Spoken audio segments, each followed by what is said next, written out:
আরে বোন দেখো, এটাই হচ্ছে আমাদের বাবার কবর। তাহলে ভাইয়া তুমি এটাকে তাড়াতাড়ি খোদাই করা শুরু করে দাও। হ্যাঁ ঠিক আছে বোন, আমি এখনই করতেছি এইটা। ইমাম সাহেব, আমার বাবা আজকে প্রায় 10 দিন মারা গিয়েছে, চলুন তার কবরের পাশে গিয়ে আমরা একটু মোনাজাত করে আসি। ঠিক আছে চলো। আরে বোন দেখো, বাবার পা দেখা যাচ্ছে। হ্যাঁ তুমি বেশি করে খুঁড়তে থাকো, তাহলে তার পুরো শরীর বের হবে। ঠিক আছে। আরে ভাই এখানে মনে হয় কেউ আসতেছে, দেখো। আরে এটা তো আমাদের বড় ভাই, এখান থেকে পালাও জলদি। আরে এই তো আমার বাবার কবর, কিন্তু তার পা বের হয়ে আছে কেন? আরে কেউ হয়তো তোমার বাবার কবর খোঁড়ার চেষ্টা করেছে, চলো আমরা পালানোর বাহানা করি। ওই দেখো তারা তো এখান থেকে চলে গিয়েছে, এখন আমরা যাই।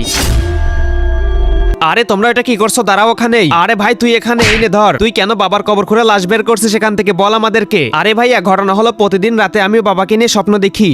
আরে মা, আমার লাশ ওখান থেকে তুললে অন্য কোথাও কবর দিয়ে দে, আমি ওখানে খুব কষ্টে আছি। এরপরে কি ছিল সেটি দেখার আগে বক্সের ভিতরে পৃথিবীর সবথেকে সুন্দর একটি ছবি আছে, সেটি দেখতে চাইলে ভিডিওতে লাইক এবং চ্যানেলটাকে সাবস্ক্রাইব করে দিন। করে দিয়েছেন তো? এই দেখুন, যারা যারা এই ছবিটাকে পৃথিবীর সবথেকে সুন্দর মনে করেন, শুধুমাত্র তারা লাইক আর সাবস্ক্রাইব করে কমেন্টে আল্লাহর নাম লিখবেন। কারণ ওখানে একটা শয়তান লোকের কবর আছে, যার কবরে প্রতিদিনই আযাব হইতে থাকে, এবং সেই আযাবের যে তাপ আছে সেটা আমি সহ্য করতে পারি না, আমার অনেক কষ্ট হয়। এই জন্যই আমরা এটা করতে গিয়েছিলাম।